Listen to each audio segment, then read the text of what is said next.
السلام عليكم ورحمة الله وبركاته. السلام عليكم. السلام ورحمة الله. كيفك يا حجي؟ الحمد لله. الحمد لله. لأنه الرب راضي إن شاء الله أنه راضي علي. إن شاء الله. لأنه أنا عمري بال80. أي والله. شو بتسوي هون يا حجي؟ والله بلقط مثل يوم ألقى هجيمات من شان أبيحن وآكل خبز، ويوم ألقى خبز طري والله باخذه. والله صار لي 10 سنوات ما اشتريت رغيف الخبز، يمكن اشتريته 3 مرات بهالحياة. ليش يا حجي؟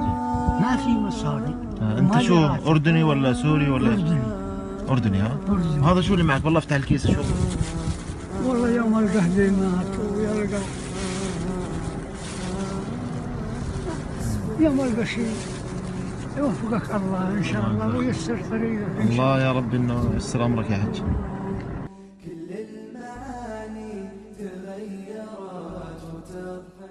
يستبشرون بنعمة من الله وفضل وأن الله لا يضيع أجر المؤمنين.